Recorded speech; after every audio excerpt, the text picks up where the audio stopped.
el diezmo y la ofrenda. Amén. La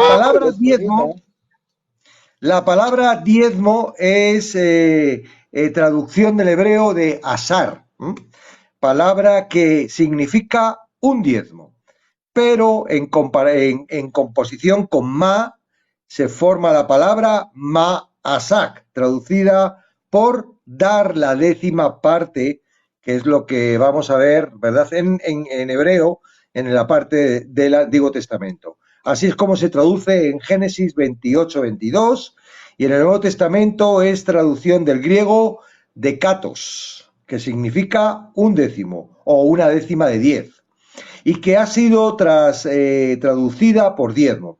Así pues, bien podemos decir que el diezmo es la décima parte o 10% dado o pagado como tributo, particularmente con fines religiosos. Digamos, eso sería la definición de diezmo, ¿verdad? Históricamente, esto es algo interesante, ¿verdad? A nivel extrabíblico, es decir, antes del registro que tenemos de la palabra diezmo, que es en Abraham, aunque vemos que ofrendas hay anteriores con Caín y Abel, ¿no? Pero históricamente la idea de dar un diezmo a una deidad era una costumbre pagana común. Para casi todas las culturas antiguas, el número 10 era el símbolo del completamiento. Típicamente, cuando los adoradores paganos querían dar una ofrenda a su deidad, le daban un décimo, porque eso simboliza su ofrenda de todo, su entrega de todo cuando tenían a ese Dios. Por tanto, la décima parte era una proporción común en muchos tipos de ofrendas sagradas, y tal dádiva se practicaba mucho antes de la época de los patriarcas hebreos, de Abraham, Isaac y Jacob. Un dato extrabíblico, ¿vale? Pero vamos a ir más al tema bíblico, que es lo que nos interesa. Hay dos tipos de ofrendas que se enseñan consistentemente en las Escrituras. Ofrendar al gobierno, que siempre fue obligatorio, y a Dios, que siempre fue voluntario. Sin embargo, este tema ha sido confundido en gran manera por aquellos que malinterpretan el motivo de los diezmos del Antiguo Testamento.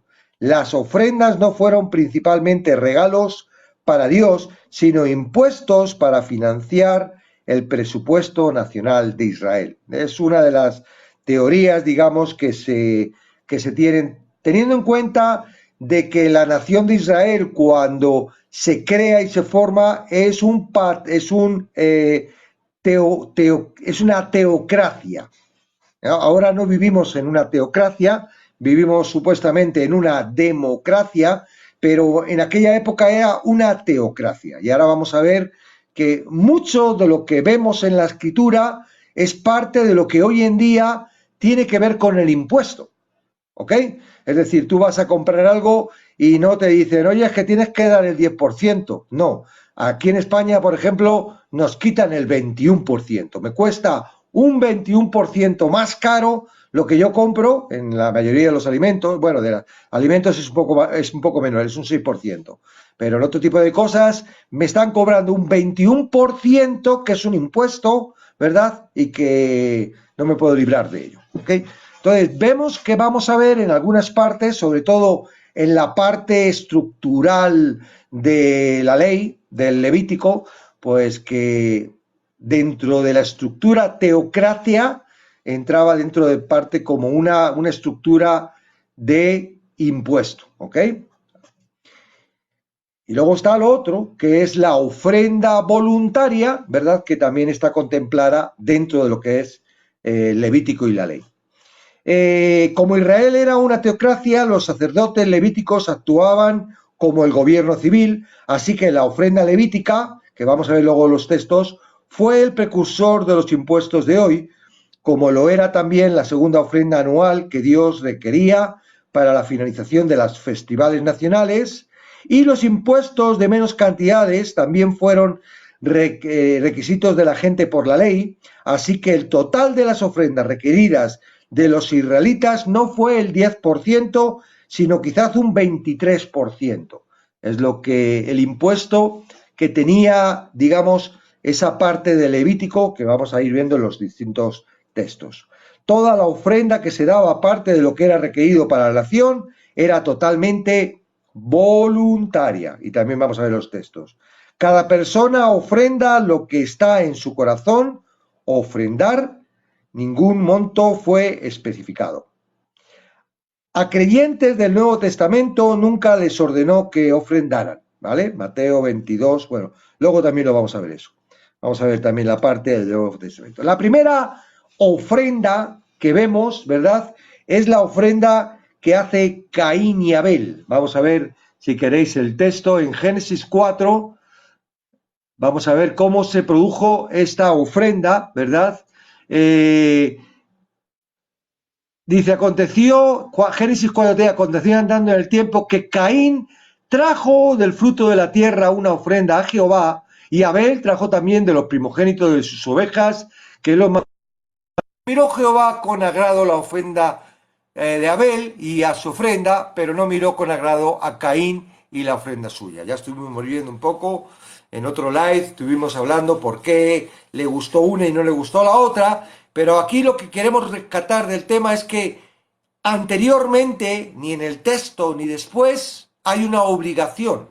No hay algo que diga, oye, tenéis que presentar una ofrenda, ¿verdad? No, hay una ausencia. No estamos diciendo que tampoco diga que sea una ofrenda voluntaria. Quiero decir que, bueno, la primera ofrenda que vemos que aparece en lo que es el el Antiguo Testamento es una ofrenda voluntaria. A Dios le gustó una, al otro no le gustó, hubo ahí un problema y se fue. ¿Ok?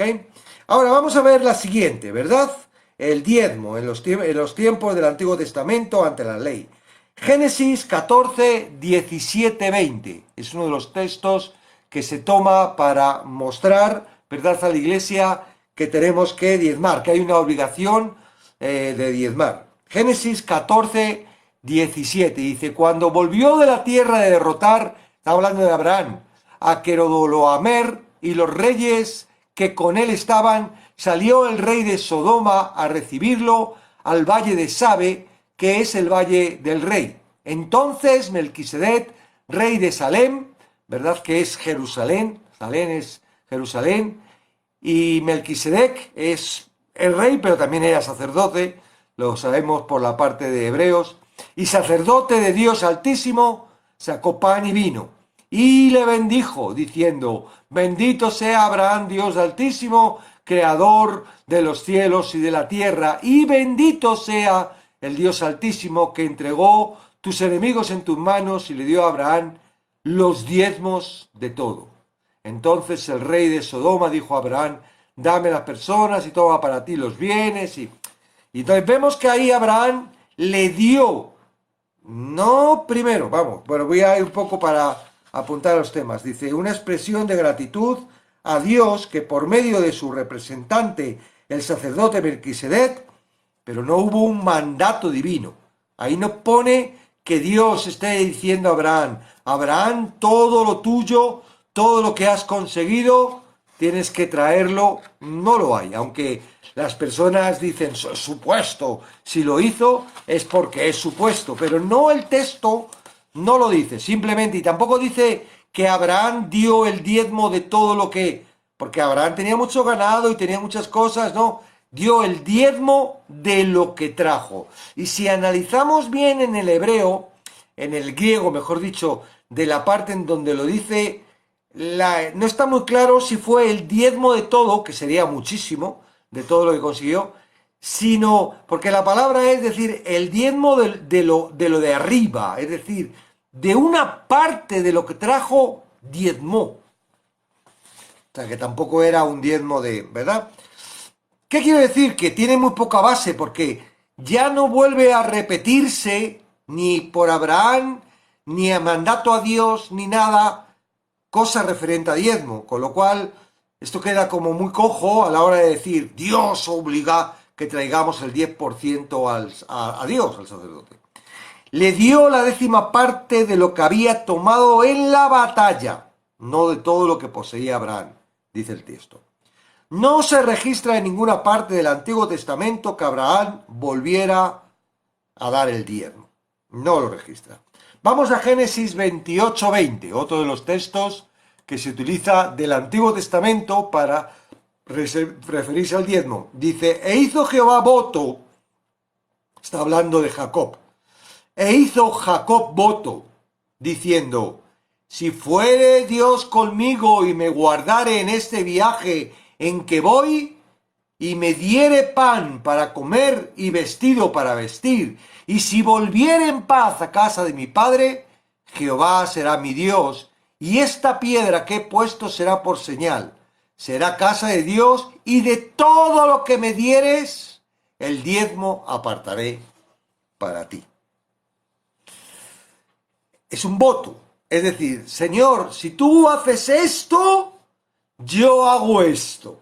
Es un voto. Okay. Es decir, si Dios hace eso, Jacob está obligado a cumplir el voto. Entonces, ¿qué cosas vemos? Pues que este pasaje describe el intento de Jacob de soborno a Dios, haciendo una especie de trueque. No hay un mandato de Dios, no hay un decir, oh Señor, te voy a dar, aunque no me des esto, yo te voy a dar lo que te pertenece. No. El texto claramente muestra que es como un soborno, ¿no? Si me das esto, yo te doy esto. Si no me lo das, te quedas sin nada.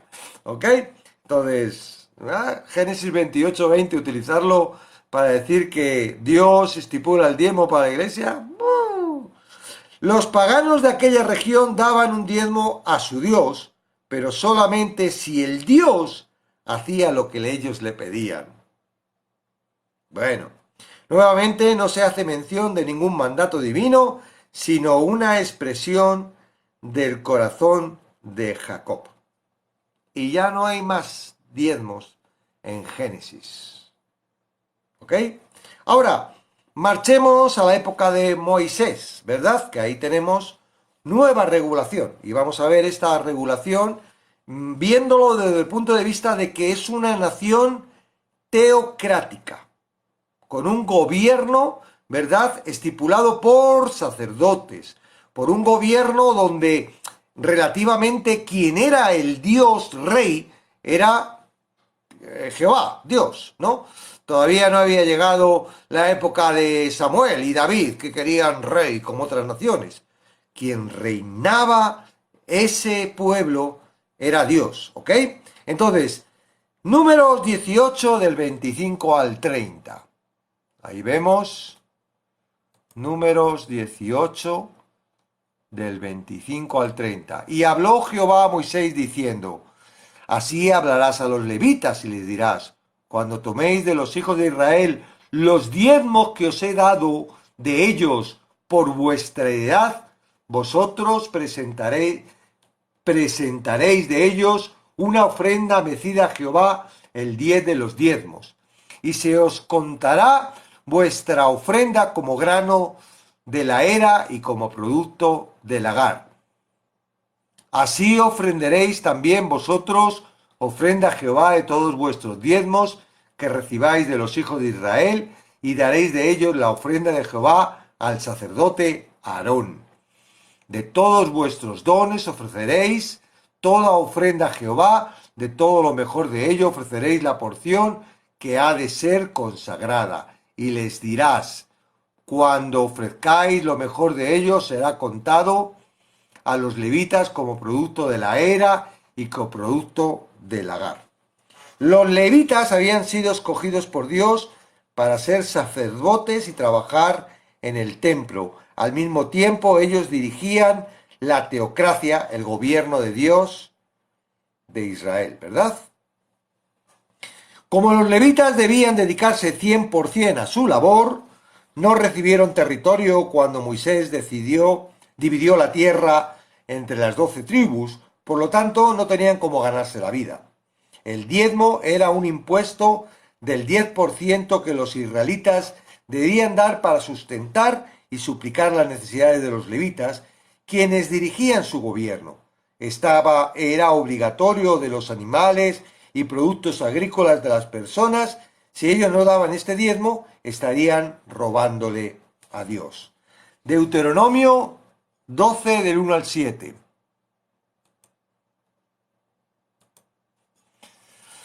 Estos son los estatutos y decretos que cuidaréis de poner por obra en la tierra que Jehová, el Dios de tus padres, ha dado para que tomes posesión de ella todos los días que vosotros viviereis sobre la tierra. Destruiréis enteramente todos los lugares donde las naciones que vosotros heredáis sirviendo a dioses, sobre los montes altos y sobre los collados y debajo de todo árbol frondoso, derribaréis sus altares y quebraréis. ¿Estoy leyéndolo bien? 12. Sí. No haréis así a Jehová, a Dios vuestro, sino que en lugar de Jehová vuestro Dios escogiereis de entre todos vuestros tribus para poner allí su nombre para habitación. Buscaréis y hallaréis, y allí llevaréis vuestro holocausto, vuestro sacrificio, vuestros diezmos y la ofrenda elevada de vuestras manos, vuestros votos, vuestras ofrendas voluntarias y las primicias de vuestras vacas y de vuestras ovejas, y comeréis allí delante de Jehová vuestro Dios, y os alegraréis vosotros y vuestras familias en toda obra de vuestras manos, de la cual Jehová tu Dios te hubiera bendecido. No haréis como todo lo que hacemos nosotros aquí ahora, cada uno lo que bien le parece, porque hasta ahora no habéis entrado en el reposo y la heredad que os da Jehová vuestro Dios. Mas pasaréis el Jordán y habitaréis en la tierra. Bueno, me he pasado, es hasta el 7. Este pasaje nos habla de un segundo diezmo anual que los israelitas debían de dar. O sea, había un diezmo que era el de los levitas, y aquí era un diezmo, ¿verdad? Este era otro diezmo, ya va el 20%, que digamos, los impuestos de la nación de Israel era el 10%, iba para el mantenimiento de los levitas, del sacerdote y todo esto. Ahora, este otro 10% tiene que ver, ¿verdad?, para, digamos, para el establecimiento de fiestas y contribuciones y eventos que se hacían, ¿verdad?, festivales como la Pascua. Este diezmo era de carácter obligatorio para mantener las actividades de adoración y promover la fraternidad entre el pueblo. Hay un segundo diezmo, ¿vale? Es decir, ya es un 20%. Deuteronomio 14, 28, 29. Deuteronomio 14, 28, 29. Al fin de cada 3 años sacarás todo el diezmo de tus productos de aquel año y lo guardarás en tus ciudades. Y vendrá el levita que no tiene parte ni idea contigo, y el extranjero, el huérfano, la viuda, que hubieren en tus poblaciones, y comerán y serán saciados, para que Jehová tu Dios te bendiga en toda obra de tus manos. Es decir, cada 3 años, el 10% de un año se apartaba ¿para quién? Para el extranjero, para el pobre, para el necesitado. Era otro impuesto, más o menos era un 3% anual, ¿vale? Porque 3 por 3, 9, más o menos un 3%.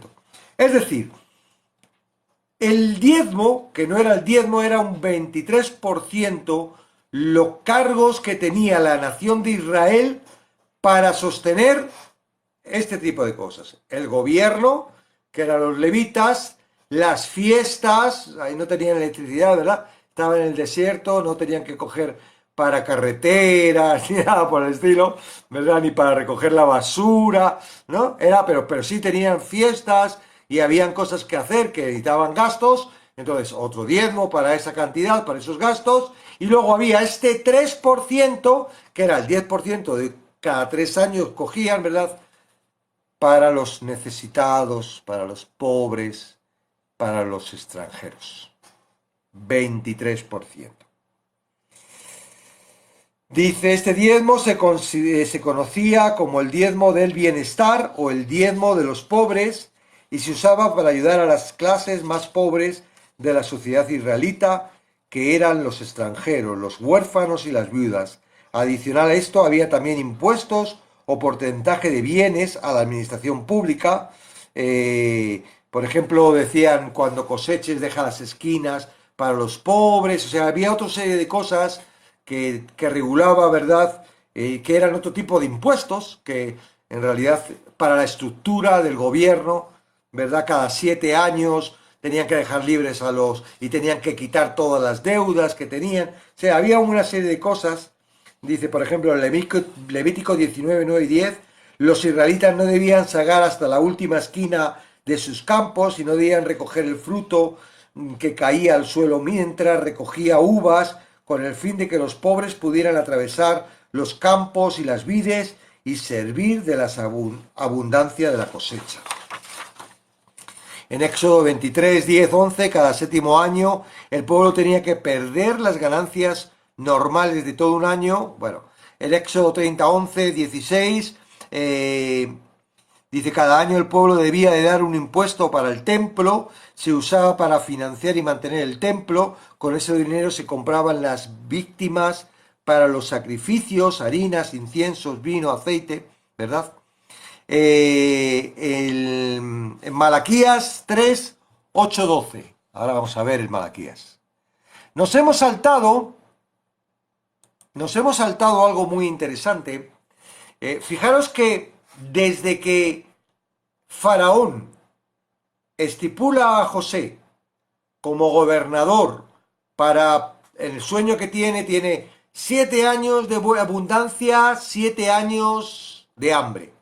Entonces, Faraón estipula a José como gobernador y ¿qué hace José? José dice que se recoja y el 5% se vaya almacenando, o sea, coloca un impuesto para acumular, ¿para qué? Para que cuando lleguen los 7 años de pobreza, de falta de alimentos, haya una abundancia de alimentos y puedan sobrevivir tanto Israel como los pueblos vecinos.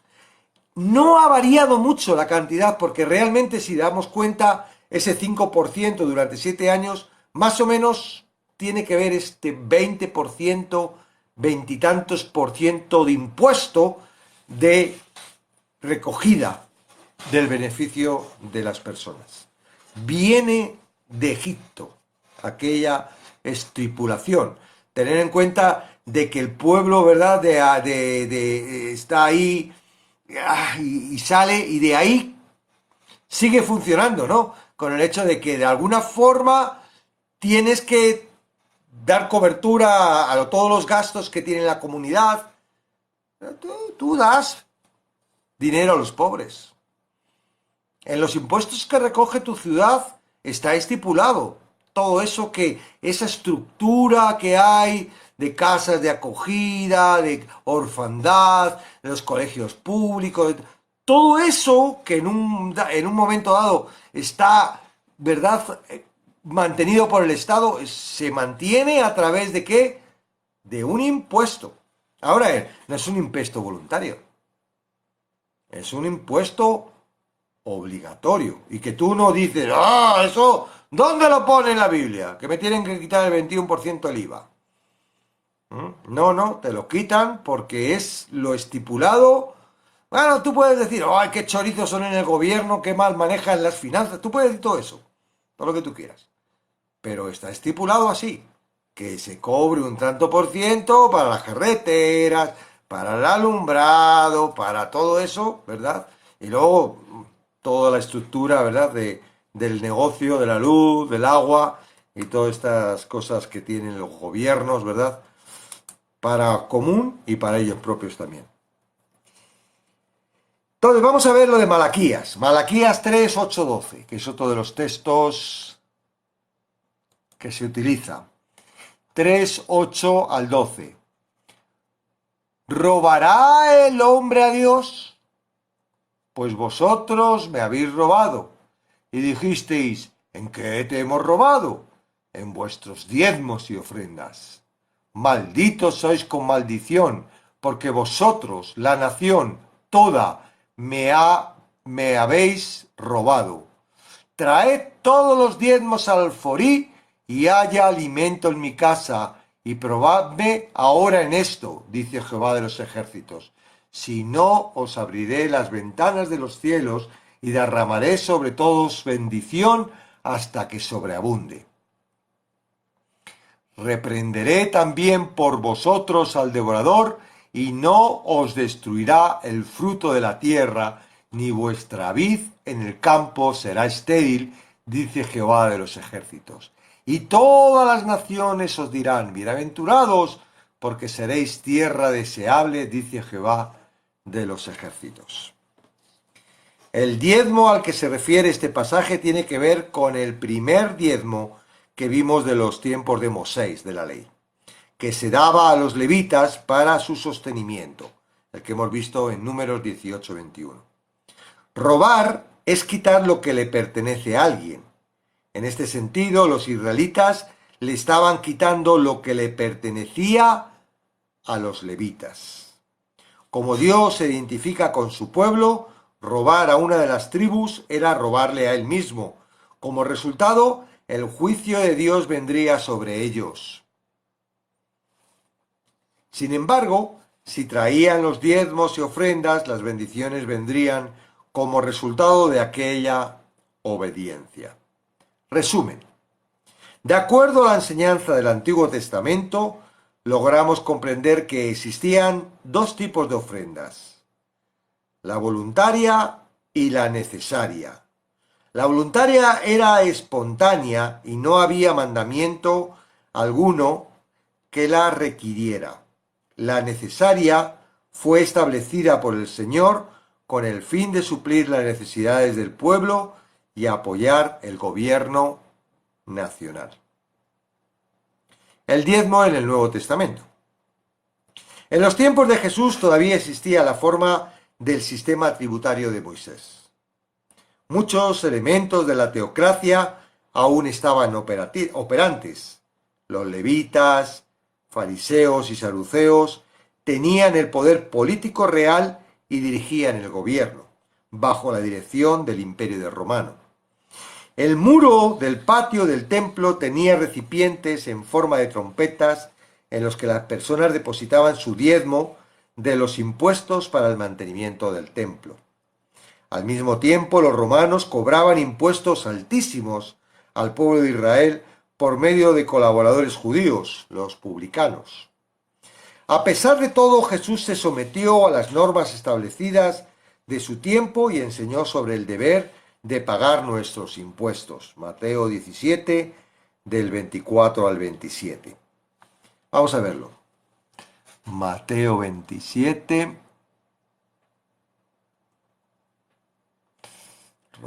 Mateo 27 Mateo 17, perdón, del 24 al 27. Dice: cuando llegaron a Capernaum vieron a Pedro, los que cobraban los 2 dracmas, y le dijeron: ¿vuestro maestro no paga los 2 dracmas? Él dijo: sí. Y al entrar él en casa, Jesús le habló primero diciendo: ¿qué te parece, Simón? ¿Los reyes de la tierra de quién cobran los tributos o los impuestos? ¿De sus hijos o de los extraños? Pedro le respondió: ¿o de los extraños? De los extraños. Jesús le dijo: luego los hijos están exentos. Sin embargo, para no ofenderles, ve al mar y echa el anzuelo, y el primer pez que saques, tómalo, y al abrirle la boca hallarás un estratero, tómalo y dáselo por mí y por ti.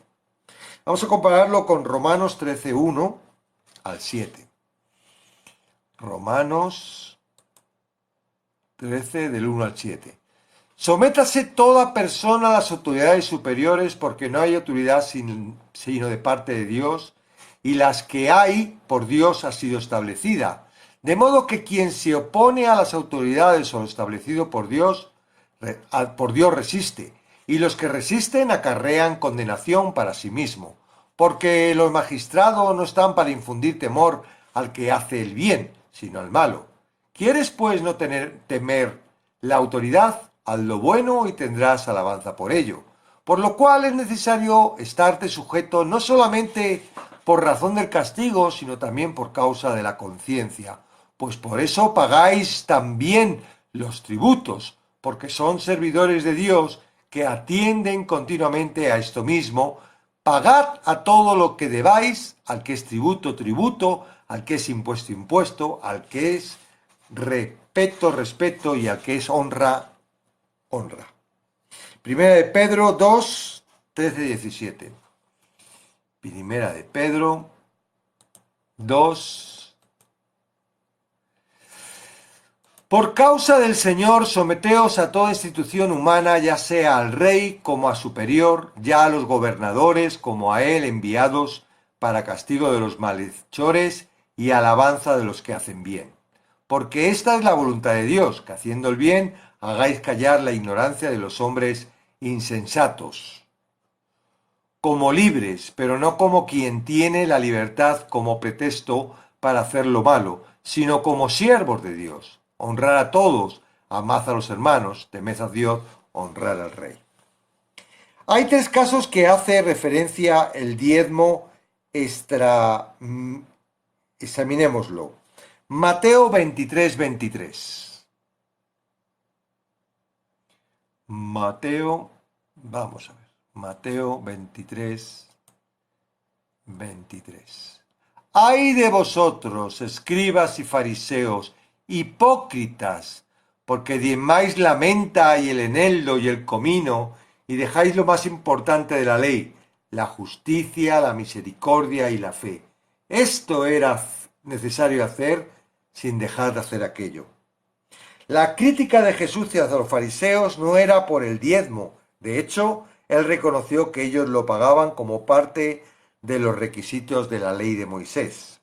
La crítica de José hacia los fariseos era por su énfasis en lo externo de la adoración y su descuido de los principios morales de la ley. Lucas 18, 12.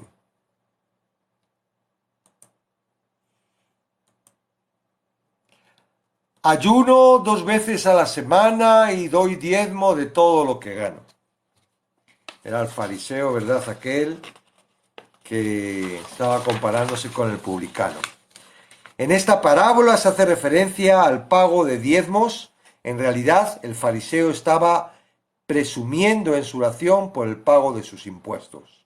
El propósito de esta parábola era ilustrar el engaño de confiar en nuestra propia justicia, obras, para ser considerados como justos, justificados delante de Dios. Hebreos 7, de 4 al 9. Estamos viendo los distintos textos que sale del hebreo. Claro, tú los tomas en el contexto de que, son bíblicos, porque lo pone, pero de momento no hemos encontrado nada de obligación, ¿verdad? Hebreos 7, de 4 a 9. Considerad pues cuán grande era aquel, aun Abraham, el patriarca, dio diezmo del botín. Diezmo del botín. Ciertamente los que de entre los hijos de Levi reciben el sacerdote tienen mandamiento de tomar del pueblo los diezmos sobre la ley, es decir, de sus hermanos, aunque estos también hayan salido de los lomos de Abraham. Hasta el 9. Pero aquel cuya genealogía no es contada entre ellos, tomó de Abraham los diezmos y bendijo al que tenía la promesa.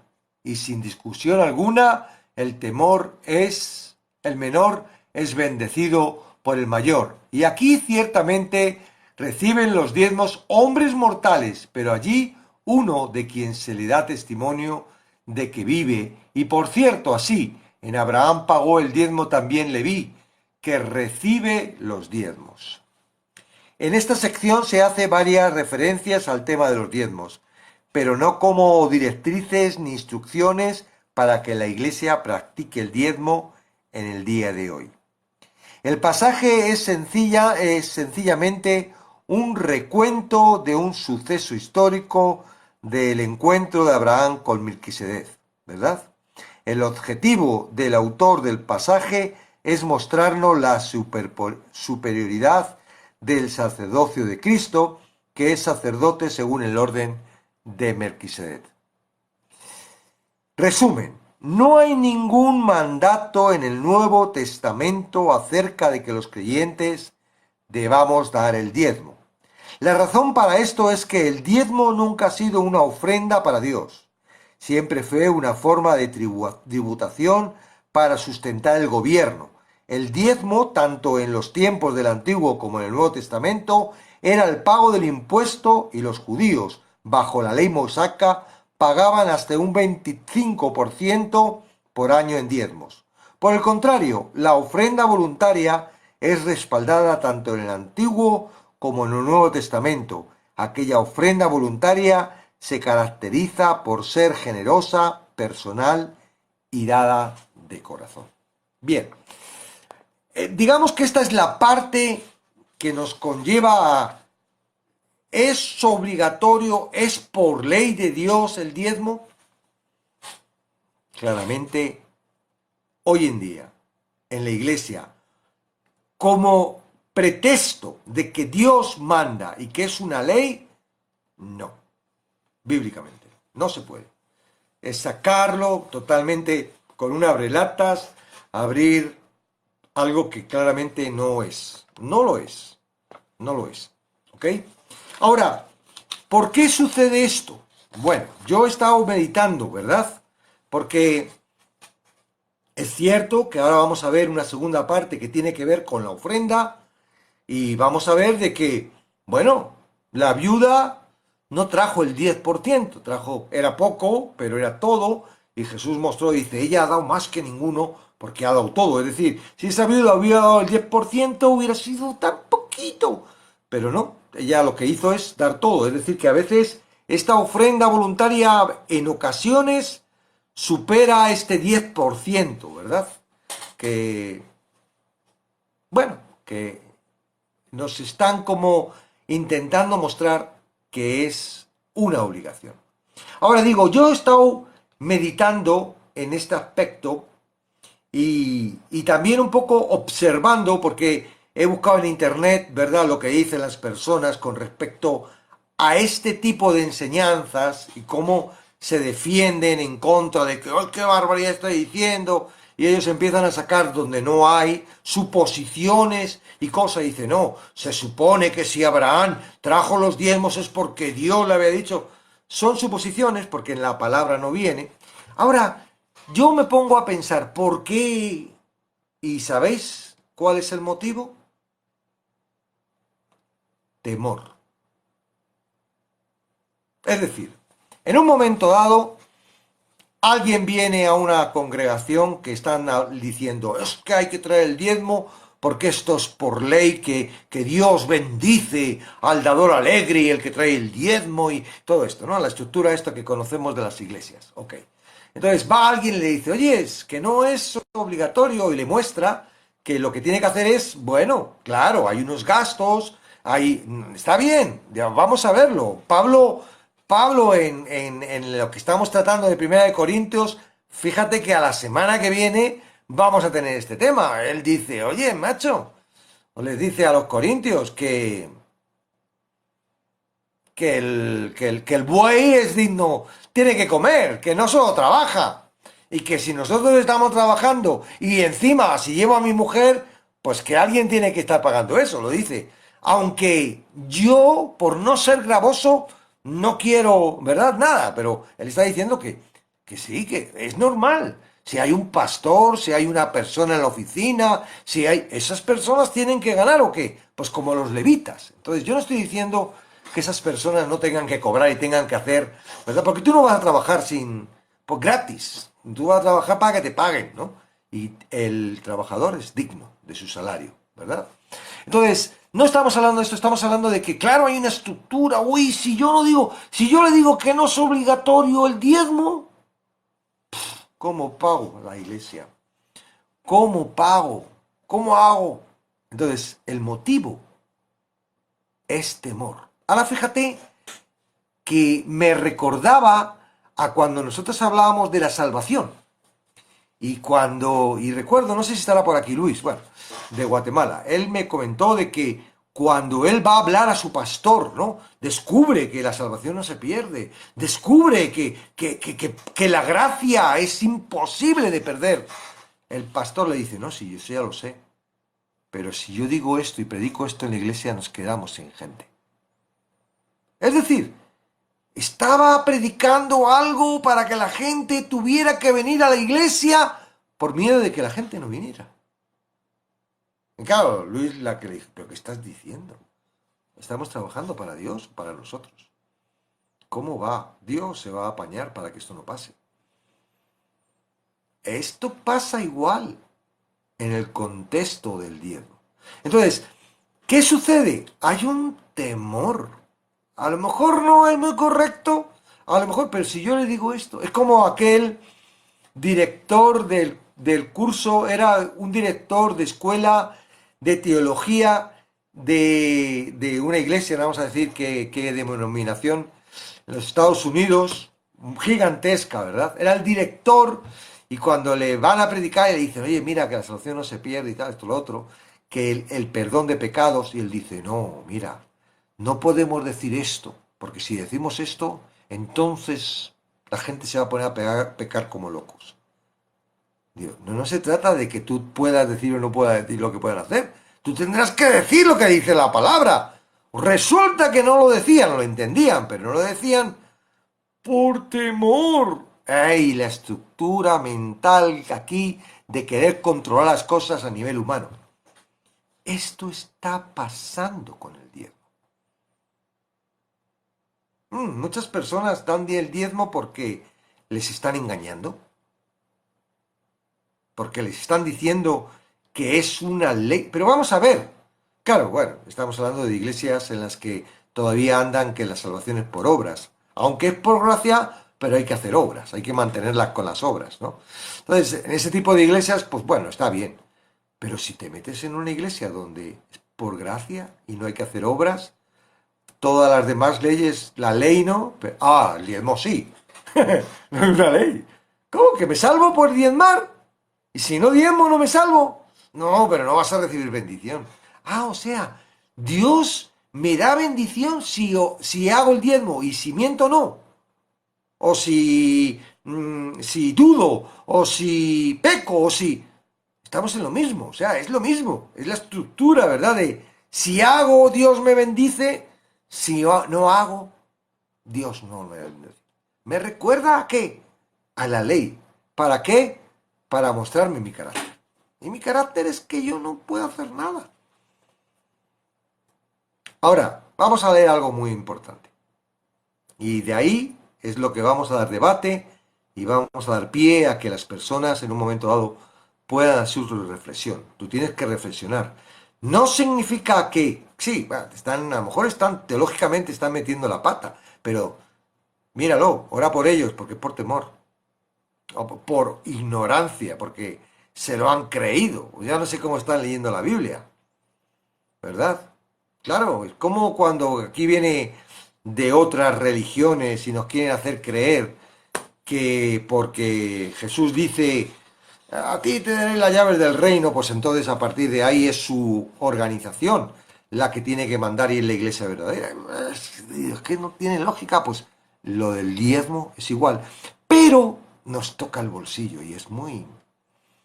Entonces, una cosa es lo que nos están diciendo mal y otra cosa es lo que en nuestro bolsillo está.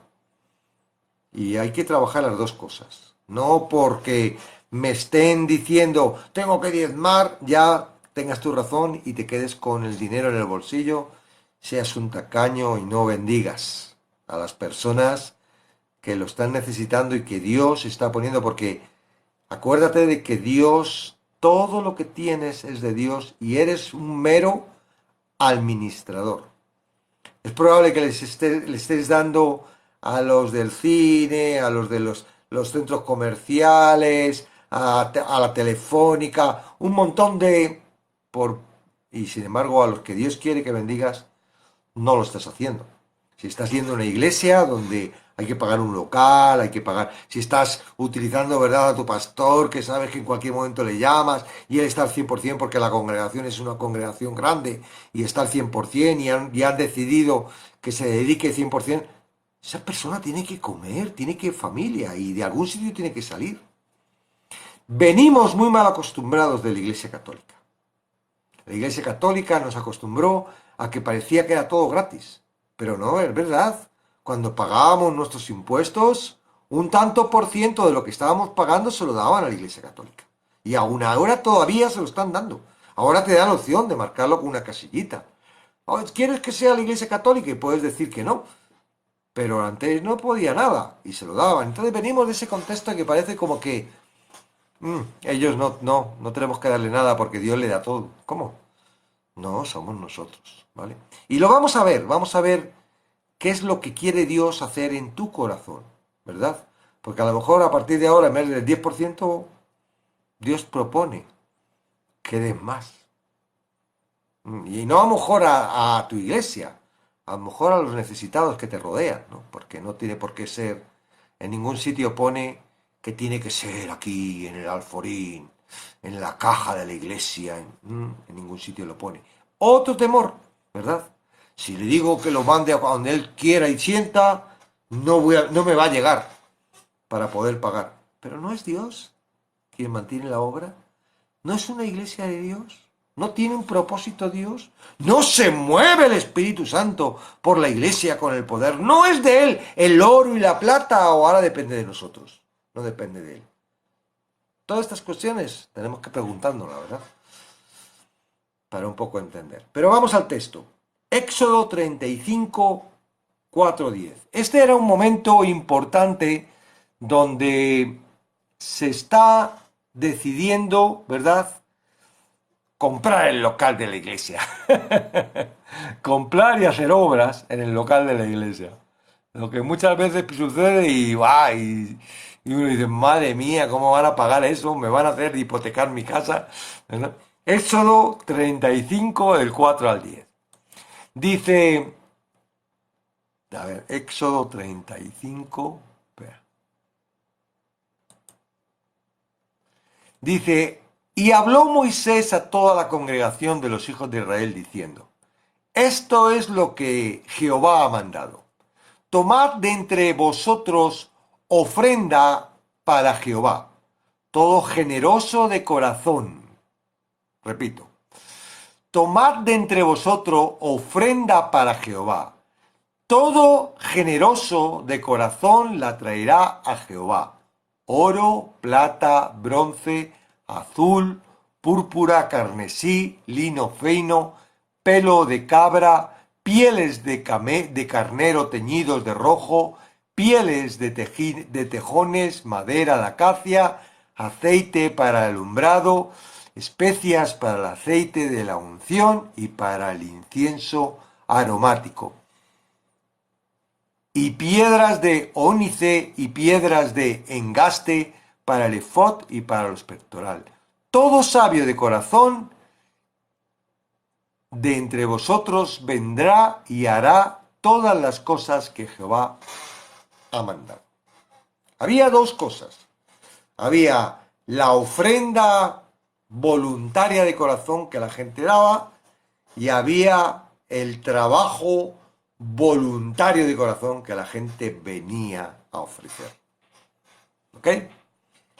Esto es lo que en un momento dado, ¿verdad?, se requiere, dice, y habló Moisés a toda la congregación de los hijos de Israel diciendo, esto es lo que Jehová ha mandado. Ofrenda voluntaria. ¿10% de lo que ganes? No. Lo que de tu corazón sientas. Bueno, a ver, el corazón dice que poco. Bueno, pues eso es lo que de corazón, ¿verdad? Luego vamos a ver en el Nuevo Testamento que habla de que el dador alegre y que si no eres alegre, dador, no traigas nada, que eso no vale para nada. La ofrenda tiene que ser algo agradable, no te tiene que costar, tiene que ser de corazón. Ahora, mira lo que sucede cuando uno pide como Dios quiere que pida, ¿verdad? Éxodo 36, un capítulo después, 5, 7.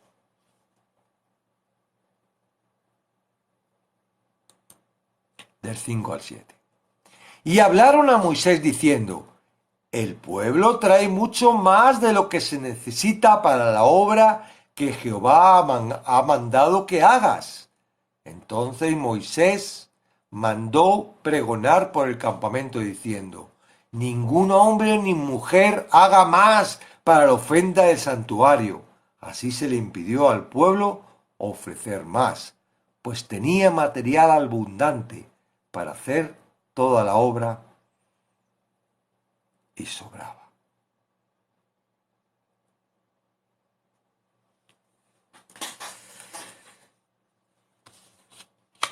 Esto es lo que es la ofrenda de corazón y lo que es una disposición a creer a Dios. No sé si eres un pastor o si tienes posibilidad de poder cambiar la estructura con la que está trabajando la iglesia. Pero qué bueno sería que trajeras una buena enseñanza y dijeras, mira, no, eso del diezmo, eso, no, mira. Estos son los gastos que tenemos. Trae lo que Dios ponga en tu corazón. Te libras de estar mal usando la palabra de Dios y le pruebas. Porque es Dios el que toca los corazones de cada uno. A lo mejor Dios está impidiendo y no tocando los corazones de las personas de esa congregación por esta mala utilización, ¿verdad? Por este temor, porque se ha metido Satanás trayendo ahí un temor, una estructura que te hace, ¿verdad? No hacer bien la palabra. No, la palabra no es para utilizarla a tu antojo. Yo sé que la economía, y digo, voy a empezar, estoy trabajando en el hecho y ojalá haya muchos viernes y podamos trabajar de economía, cómo ahorrar, qué manda la palabra de Dios, que digo, habla más de economía que del resto de las cosas. Habla más de economía que de fe y de oración. Puedo decirte que cada 10 versículos uno es de la economía. De 30 y tantas, 38 parábolas, 16 tenía que ver con economía. Es importante la economía. ¿Y por qué es importante la economía? Porque claramente tiene que ver con una predisposición de servicio. Y nosotros tenemos un grado de servicio. No es que tú puedas, ni yo pueda. No. Dios está trabajando, el Espíritu Santo está trabajando con nosotros para ser un elemento, un vaso de barro totalmente dispuesto. ¿Para qué? Para ministrar las cosas del reino. Eres un siervo, vas a tener para poder ejercer y hacer las cosas como siervo. Eres una persona que está puesta en una empresa que no te está pagando la empresa, perdona.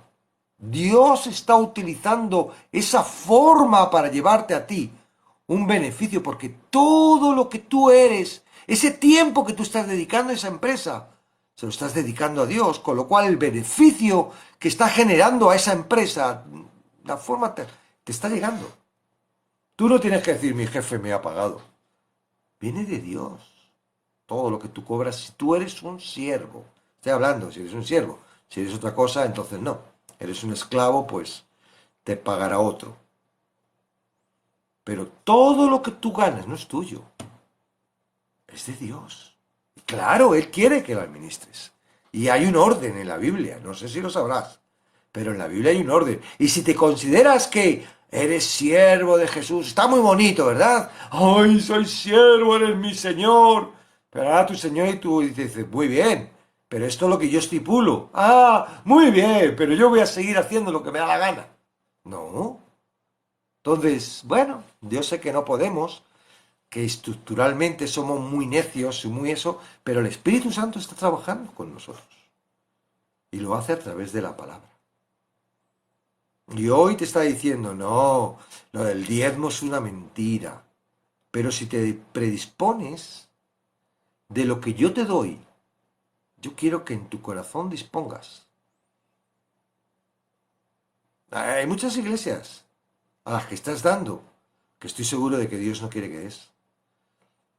Porque no es una iglesia,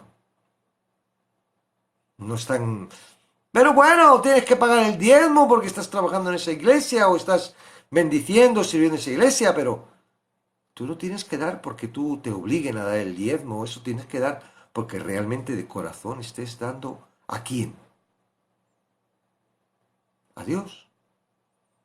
Ah, sí, pero yo es que lo he hecho en una caja y se lo gasta el pastor. Bueno, ¿y qué? Pero eso se lo das a Dios. Lo que haga el pastor con eso es de Dios. Ya tendrá la cuenta a Dios con el pastor. Tú no tienes ninguna cuenta con el pastor. Ni como lo que gasta en eso. Porque no es tuyo. Es de Dios. Y si malgastan las cosas de Dios, entonces vendrá Dios y dirá, siervo malo, infiel, en lo poco me fuiste infiel, al lago de fuego. En lo poco te daré, ¿no? Sí, había uno que les dio cinco talentos, a otro tres y a otro uno, ¿no? Bueno, 10, 5, 1. Bueno. ¿Qué hizo el de uno? Lo enterró. ¿Y quién es la tierra? Nosotros somos la tierra. Lo guardó para él. No me van a venir, me lo va a quitar, me va a pedir que le dé beneficio. Yo aquí la guardo, ni ¿qué opinaba de su señor? No es suyo, no es tuyo. Ahora, él quiere que seas un buen administrador de su, de los dones, de los talentos, de todo eso que él pone en ti, ¿verdad? Ahora, a alguien de lo que está en la sala considera de que si es correcto, es obligatorio dar el diezmo, pues va a enfrentarse a dos cosas. Número uno, tiene que mostrar la palabra y tiene que ver que sea claramente contextual y que lo está diciendo la palabra. Y segundo, que nos tiene que mostrar que bajo la gracia, ¿verdad? El diezmo, porque claro, uno dice, dentro de la gracia, si tú pecas, traes mal, tienes consecuencias. No es que la gracia afecte y tú peques y no tengas consecuencias. Perdona, no. Tú en la gracia pecas, tienes consecuencias. Porque Dios al que ama, disciplina. Entonces, bueno, el diezmo es... Si yo no doy el diezmo, ¿tengo consecuencias? No, yo creo que lo que tengo consecuencias es que si mi corazón, ¿verdad?, está sirviendo a Mamón en vez de Jehová, al Señor. Esas son las consecuencias. ¿Por qué? Porque no se pueden servir a dos señores. O sirves a uno o sirves al otro. Y Mamón tiene una estructura gigantesca. No solo por el beneficio que da el dinero y las posibilidades que te han puesto a través de la publicidad, ¿verdad? Audiovisual, del contexto de la riqueza, el confort, todo esto, el consumo, todo eso es una publicidad terrible. ¿Para qué? Para que tú desees más dinero para poder adquirir. Y no importa la cantidad de dinero que tengas, contra más tienes en el sector de nuestra gama, ¿no? Hay un sector que no sé qué harán con el dinero, tendrían para vivir 7 vidas, ¿no? Y, bueno, pero en el sector de nuestra, cuanto más tienes, más gastas. Más gastas. Y cuanto más tienes, peor tus hijos. Más insoportables. Porque más quieren. Y menos te quieren. Quieren solo tu dinero. El dinero es muy peligroso. Tendríamos que ser libres, ¿verdad? Y tener la confianza absoluta. Somos del Señor. Si os imagináis a los pajaritos con un monedero, tienen que volar con un monedero ahí, con una billetera, una tarjeta de crédito, el pajarito para poder comer. Nos mantiene Dios. Y mira, aquí, donde yo vivo en la época de la cosecha, hay una zona, donde llaman las eras, donde echan todo el grano, ¿no? Y hay montañas de grano durante un tiempo. Y yo veo a los pájaros ¿verdad? Posarse en esa montaña de grano y recuerde, wow, Señor. No pueden pasar hambre los pajaritos, ¿no? Porque no, está ahí puesto para ellos, toda la montaña. No tienen montaña, madre mía, para comer. Y en la zona donde está almacenado, que está todo el año almacenado, ¿no? El sitio, es un sitio que tiene abierto, tiene la parte de arriba abierta, la ventana, los pájaros pueden entrar a cualquier época del año, a la montón de grano. Digo, ¿qué? Digo, Señor, tú nunca le faltará a un pájaro el alimento. Nunca le faltará al pájaro el alimento. Y a nosotros sí. La palabra de Dios, si te la crees, dice que si da de alimentar a los pájaros, ¿por qué te va a alimentar? Pero no, nosotros estamos ahí. Si tengo en el banco estoy contento, si no tengo soy un pobre que madre mía. Y Satanás nos quiere meter en temor, nos quiere meter en ruina, nos quiere... Cuando tenemos un Dios que tiene montañas de granos para nosotros. ¿A quién sirves? ¿A Mamón o a Dios? Hay un montón de cosas que hacer. ¿Te imaginas? Yo no sé, ponte a pensar en tu ciudad, en tu localidad, en tu barrio. Ponte a pensar un poco más lejos, ¿no? A lo mejor tú no sabes, tú no tienes la capacidad, tú no... Pero hay personas que tienen la capacidad, que tienen las ganas, que tienen el tiempo, que tienen... y les faltan los recursos. Bueno, esas personas tienen la capacidad y tú apoyas. Es que está bien, está bien. Estamos orando y hay una niña en Ecuador, un niño, Luis se llama, que tiene leucemia y tiene que venir a España. Y están sacando $25.000, creo que cuesta, o no sé cuánto, para traerlo y... Bueno, ¿y cuánto es eso para nosotros? ¿Verdad?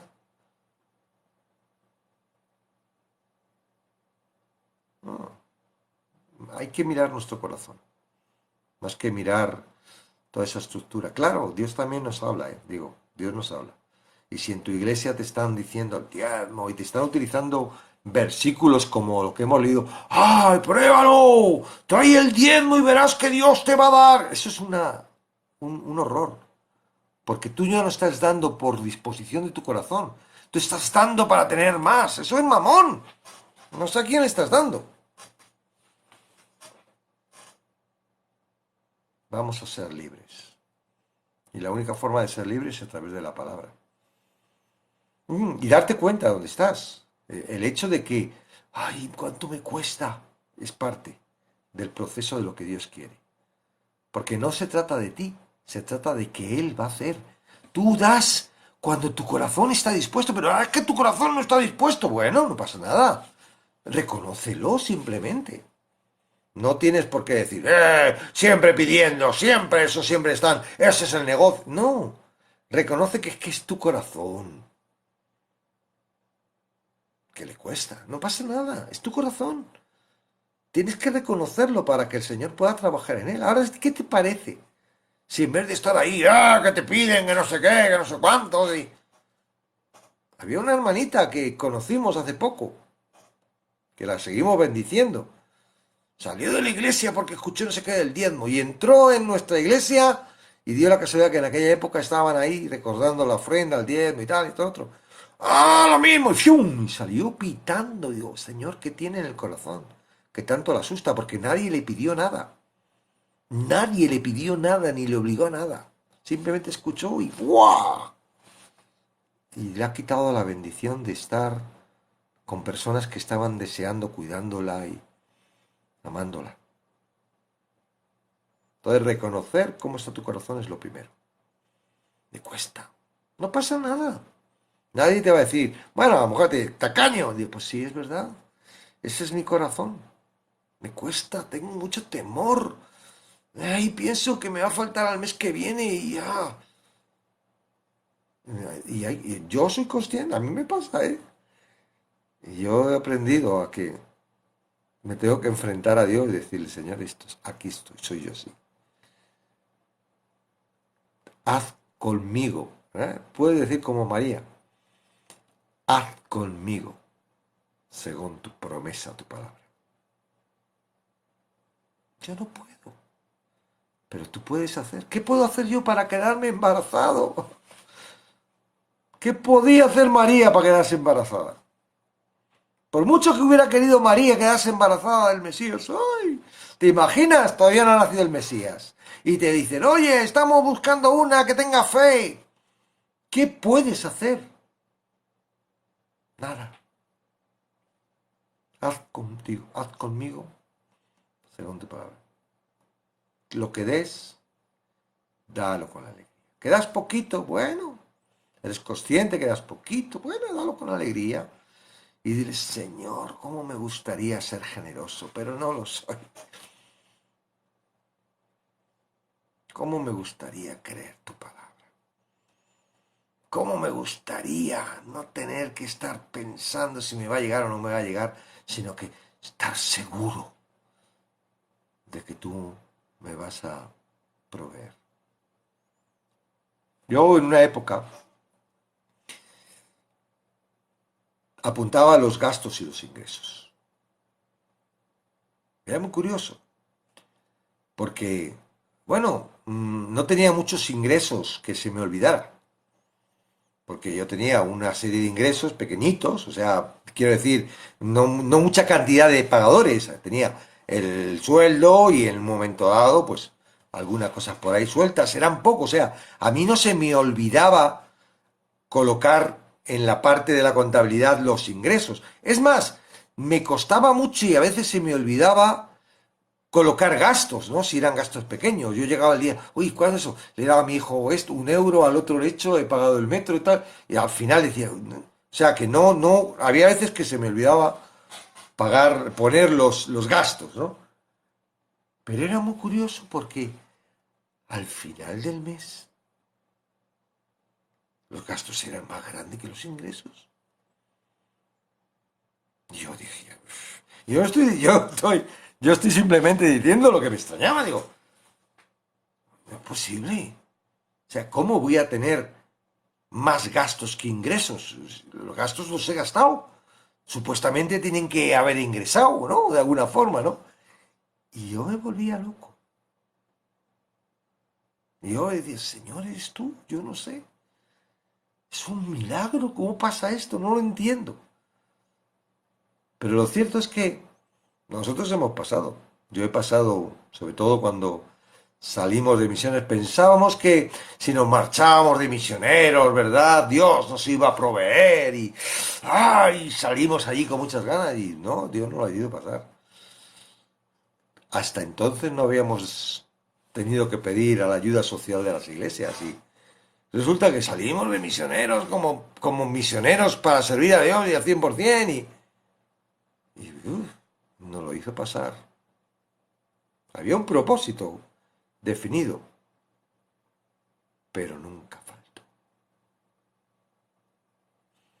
Nos debían un dinero importante que yo pensaba que no lo iban a pagar antes de marcharnos. Yo creía que no nos lo iban a pagar y llevábamos detrás de que nos lo pagaran una empresa de un servicio que habíamos hecho y pocos días antes de marcharnos no lo pagaron. Y eso fue el dinero como para mantenernos durante un tiempo. Y claro, eso se acabó. Pero nosotros estuvimos 5 años fuera, claro. Luego Dios abrió puertas de algunas cosas, y pero el primer año yo eché cálculo, digo, todos los meses eran alquiler, porque estábamos de alquiler, comer, gasolina, gastos, y ofrendábamos y... ¿De dónde salía el dinero? Dios es fiel. Y aun cuando no llega, hay un propósito para mostrar su gloria. Recuerdo que la iglesia que nos mandó sin ningún tipo de apoyo. Suele pasar en las iglesias españolas, no sé en otros países, pero... Y, y un día me llamaron y me dijo, oye, mira que te hemos ingresado 200 euros. Una ofrenda, la única, que recibimos en el primer año. 200 euros. ¡Wow! ¡Qué bien! Ese mismo día me pusieron, iba yo cantando, adorando, alabando a Dios, aleluya, por una carretera y no vi una señal que ponía a 50 y yo iría a unos 60. No iba muy deprisa porque iba cantando y adorando, pero 50, ir a 50 a una carretera es ir muy despacio, pero yo no vi el cartel, no es una cosa que decía, oh, me pasé el cartel, no, no lo vi. Y ¡pum! Me paró la policía y dice, ¿a qué velocidad iba, señor? Digo, pues la verdad es que ni lo he mirado. Digo, hay un cartel de 50 y usted iba a 63. Ah, 300 euros y lo paga inmediatamente 200 euros. ¡El mismo día! ¡Wow! Gracias, señor, porque tú habías preparado el dinero para poder pagarla. Mm. Claro, lo puedes ver de dos formas, ¿no? ¡Satanás te ha quitado la ofrenda! No, yo lo vi como que Dios había preparado, ¿verdad? El dinero para lo que Satanás quería quitarnos, pero no me quitó el gozo, porque yo seguía con gozo aquel día y dije, bueno, pues así son las cosas. La verdad es que si hubiera ido a una velocidad consciente me dije, por tonto, pero es que de verdad que fue... Fíjate, cuando me lo pusieron y tal, me dijo uno que, ay, te tenía que haberle avisado que en ese sitio a veces están como locos ahí colocando multa porque es un sitio muy... Bueno, esas son las cosas que hace Dios. ¿Pudo haberlo evitado? Dios sí, pero no lo evitó, pero Él preveyó, ¿verdad? El momento antes de que... Amén.